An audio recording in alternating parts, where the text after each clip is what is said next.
क्या आपने कभी सोचा है कि एक कॉलेज का छात्र जो राजनीति में कदम रखता है वो कुछ सालों में ऐसा नाम बन जाता है जिसे पूरी दुनिया में अपराध और डर के साथ जोड़ा जाता है? क्या ये संभव है कि कोई व्यक्ति जेल में बंद रहते हुए भी विदेशों में हिंसा और गैंग की कमान चला सके? क्या ये सच है कि भारत का ये गैंग अब कनाडा तक पहुंच गया है और वहां की सरकार ने उसे आतंकवादी घोषित कर दिया है? और आखिर क्या वजह थी कि एक क्रिमिनल गैंग को अब टेररिस्ट ऑर्गेनाइजेशन कहा जा रहा है? क्या ये सिर्फ कानून की कार्रवाई है या इसके पीछे कोई और बड़ी कहानी छिपी है? लॉरेंस बिश्नोई का जन्म पंजाब के फाजिल्का जिले के एक सामान्य परिवार में हुआ था। पढ़ाई में ठीक था और स्कूल के दिनों में ही उसमें नेतृत्व की झलक दिखाई देने लगी। बाद में वो चंडीगढ़ के डीएवी कॉलेज में दाखिल हुआ और वहीं से छात्र राजनीति में सक्रिय हो गया। यहीं से शुरू हुई उसकी असली कहानी। छात्र राजनीति के दौरान उसने ताकत और प्रभाव का महत्व समझा और धीरे धीरे वो एक स्थानीय नेता से गैंगस्टर बनने की दिशा में बढ़ने लगा। भारत में 2010 के दशक के बाद जब पंजाब और हरियाणा के युवाओं में गैंग संस्कृति फैलने लगी तो लॉरेंस ने इस माहौल को एक मौके के रूप में देखा। उसने अपने आसपास ऐसे लोगों को इकट्ठा करना शुरू किया जो पैसे के लिए कुछ भी करने को तैयार थे। धीरे धीरे उसने हथियारों की सप्लाई से लेकर एक्सटॉर्शन तक सब पर पकड़ बना ली। कहा जाता है कि इसी दौर में उसने बॉलीवुड स्टार सलमान खान को भी धमकी दी थी क्योंकि उसे काला हिरण शिकार मामले को लेकर व्यक्तिगत विरोध था। उसने कहा था कि सलमान खान को सबक सिखाया जाएगा। ये बयान पहली बार देश भर में उसके नाम को सुर्खियों में ले आया। फिर पंजाब में सिंगर सिद्धू मूसेवाला की हत्या हुई। यह मामला न केवल भारत बल्कि पूरी दुनिया में चर्चा का विषय बना। कई जांच एजेंसियों ने पाया कि इस हत्या की साजिश में लॉरेंस बिश्नोई गैंग का हाथ था। हालांकि लॉरेंस खुद उस समय जेल में था, लेकिन पुलिस का कहना था कि आदेश जेल से ही दिए गए थे। इस घटना ने उसे एक साधारण अपराधी से बहुत ऊपर एक संगठित अपराधी नेटवर्क के प्रमुख के रूप में स्थापित कर दिया। लेकिन कहानी यहीं खत्म नहीं हुई। भारत की सीमाओं से बहुत दूर कनाडा में भी लॉरेंस बिश्नोई गैंग का असर दिखाई देने लगा। वहां के शहर वैंकूवर में बसे भारतीय समुदाय के कई लोगों ने बताया कि उन्हें धमकियां मिल रही हैं, कई व्यवसायियों से पैसे वसूले जा रहे हैं। कुछ मामलों में तो गोलियां भी चलीं। एक पंजाबी सिंगर के घर के बाहर हुई फायरिंग ने सबको हिला दिया। गैंग ने सोशल मीडिया पर इसकी जिम्मेदारी खुद ली।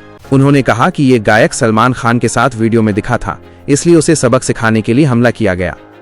कनाडा की पुलिस और खुफिया एजेंसियों ने जब जांच शुरू की तो सामने आया कि ये गिरोह पिछले 3 सालों में 50 से ज्यादा हिंसक घटनाओं में शामिल रहा। इन घटनाओं में धमकी देना, वसूली करना, दुकानों और घरों पर हमले करना और सोशल मीडिया पर डर का माहौल बनाना शामिल था। कनाडा में बसे भारतीय, खासकर पंजाबी समुदाय में असुरक्षा की भावना बढ़ने लगी। लोगों को लगने लगा कि वे अब वहां सुरक्षित नहीं हैं। इसी माहौल के बीच कनाडा सरकार ने ऐतिहासिक कदम उठाया। सितंबर 2025 में उसने लॉरेंस बिश्नोई गैंग को कनाडियन क्रिमिनल कोड के तहत एक आतंकवादी संगठन घोषित कर दिया। सरकार का कहना था कि इस गिरोह ने कनाडा में एक ऐसा माहौल बना दिया है जिसमें लोग डर के साए में जी रहे हैं। पब्लिक सेफ्टी मिनिस्टर गैरी आनंद संगरी ने बयान दिया कि ये गैंग हिंसा और आतंक के जरिए समुदायों में भय फैलाने की कोशिश कर रहा है। सरकार का ये भी कहना था कि ये सिर्फ अपराध नहीं बल्कि संगठित हिंसा है जो राष्ट्रीय सुरक्षा के लिए खतरा बन चुकी है। अब सवाल ये उठा कि किसी गैंग को आतंकवादी घोषित करने की प्रक्रिया क्या होती है। कनाडा में ये कोई साधारण फैसला नहीं है। पहले इंटेलिजेंस एजेंसियां सबूत इकट्ठा करती हैं, फिर रिपोर्ट राष्ट्रीय सुरक्षा सलाहकार को जाती है। इसके बाद कैबिनेट में मंजूरी दी जाती है, फिर सार्वजनिक घोषणा होती है। इसका मतलब है कि लॉरेंस बिश्नोई गैंग पर कार्रवाई सिर्फ किसी पुलिस रिपोर्ट पर नहीं बल्कि लंबी जांच के बाद की गई।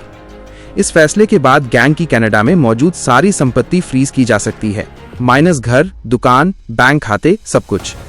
जो भी व्यक्ति इस गैंग को प्रत्यक्ष या अप्रत्यक्ष रूप से मदद करेगा उसे भी अपराधी माना जाएगा।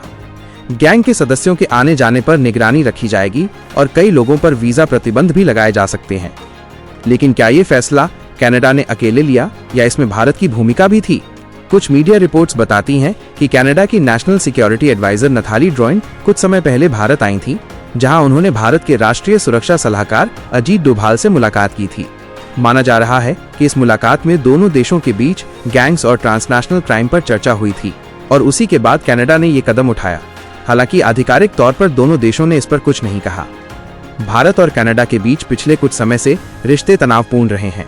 खालिस्तान समर्थक गतिविधियों को लेकर दोनों देशों में मतभेद रहे। भारत लगातार कहता रहा कि कनाडा में कुछ संगठन भारत विरोधी गतिविधियों में शामिल हैं। दूसरी ओर कनाडा का आरोप रहा कि भारत की एजेंसियां कनाडा में बसे कुछ लोगों को निशाना बना रही हैं। ऐसे में लॉरेंस बिश्नोई गैंग पर कार्रवाई को कई विशेषज्ञ एक संतुलित कूटनीतिक कदम भी मानते हैं। इससे कनाडा को ये संदेश देने का मौका मिला कि वो संगठित अपराध पर सख्त है और भारत को ये संकेत कि उसके प्रवासी नागरिकों की सुरक्षा वहां की प्राथमिकता है। लेकिन कुछ कानूनी विशेषज्ञों ने इस फैसले पर सवाल उठाए। उनका कहना है कि आतंकवाद की परिभाषा में राजनीतिक या धार्मिक मकसद होता है, जबकि लॉरेंस गैंग का मकसद पैसे और प्रभाव से जुड़ा है।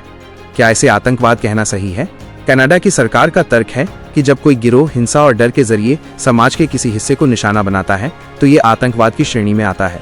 ये आधुनिक युग की नई परिभाषा है, जहां आतंक सिर्फ धर्म या राजनीति के नाम पर नहीं बल्कि सत्ता और प्रभाव के नाम पर भी फैलाया जाता है। इस फैसले के बाद कनाडा की सड़कों पर भी हलचल मच गई। भारतीय समुदाय के कुछ लोग इसे राहत के तौर पर देख रहे हैं। उन्हें उम्मीद है कि अब वे सुरक्षित महसूस करेंगे। दूसरी ओर कुछ लोग डर भी जता रहे हैं कि इस फैसले से कहीं निर्दोष लोगों को परेशान न किया जाए, क्योंकि कई बार कानून की आड़ में अत्यधिक निगरानी और भेदभाव बढ़ जाता है। अगर इतिहास देखें तो कनाडा पहले भी ऐसे कदम उठा चुका है। फरवरी 2025 में उसने 7 ट्रांसनेशनल गैंग्स को टेररिस्ट एंटिटी घोषित किया था। इन गैंग्स पर हत्या, ड्रग्स, तस्करी और वसूली जैसे आरोप थे। अब लॉरेंस बिश्नोई गैंग के जुड़ने से कनाडा की आतंकवादी सूची में संगठनों की संख्या 80 से ज्यादा हो गई है। कनाडा के इस कदम का असर सिर्फ अपराधियों पर नहीं बल्कि प्रवासी भारतीयों पर भी पड़ेगा। अब जो लोग किसी भी रूप में इस गैंग से जुड़े पाए जाएंगे, चाहे वो पैसे के लेन देन से हो या सोशल मीडिया सपोर्ट से, उन्हें भी कानूनी सजा मिल सकती है। ये कानून इतना सख्त है कि अगर कोई व्यक्ति अनजाने में भी इस संगठन की मदद कर दे तो उसे भी दोषी माना जा सकता है। अब सवाल ये उठता है कि क्या ये फैसला भविष्य में भारत कनाडा संबंधों को सुधार देगा या और बिगाड़ देगा? कुछ विश्लेषकों का मानना है कि ये एक नया रास्ता खोल सकता है, जहां दोनों देश अपराध और सुरक्षा के मामलों में सहयोग बढ़ाएं। दूसरे विशेषज्ञ कहते हैं कि अगर राजनीतिक मतभेद बने रहे तो ये फैसला एक और विवाद का कारण भी बन सकता है।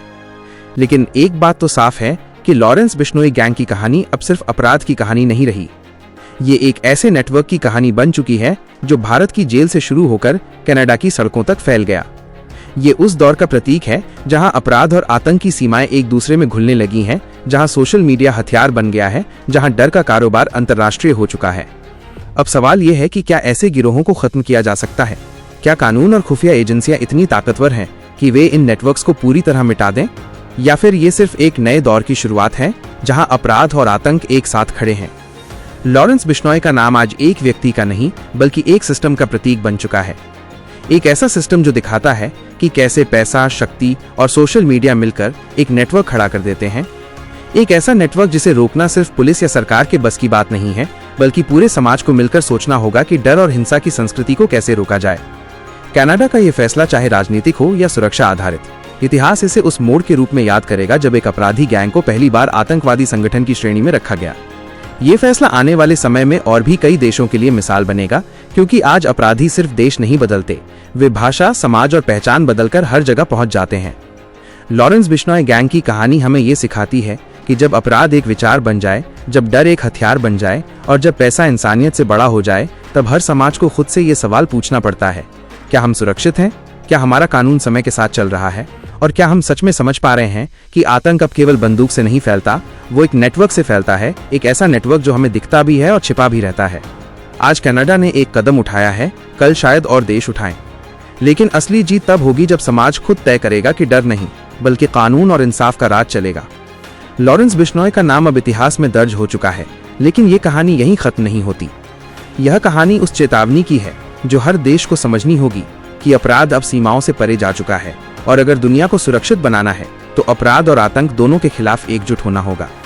अगर आपको वीडियो पसंद आई हो तो वीडियो को लाइक और चैनल को सब्सक्राइब करना, और हाँ, बेल आइकन भी ऑन करना ना भूलें ताकि हमारी वीडियो सबसे पहले आप तक पहुंचे। चलिए अगली रोमांचक वीडियो में फिर मिलते हैं।